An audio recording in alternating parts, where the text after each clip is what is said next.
Şükür sana Allah'ım, bugünüme sabahıma. Ürəyimdə bir ümid var, sen baxırsan halımıza. Şükür sana Allah'ım, yolumu düz saxla hər an.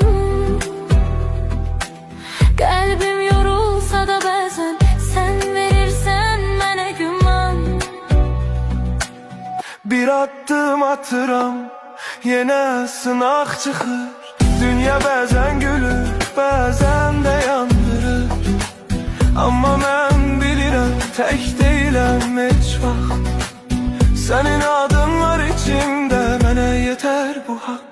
Evimə bərəkət, canıma səhət, qəlbimə təmizlik, dilimə məhəbbət. Hər kəs öz payını halal qazansın, Allahın nuru ilə qaranlıq dağılsın. Ya Rəbbim gəncə güc ver, yaşlıya səbr. Qəmli olan ürəklərə biraz rahatlıq ver. Kim yorulub, kim ağlayıb, kim tək qalıbsa, sən çatdı köməyini, gecikmə Allah'ım. Şükür sana Allah'ım,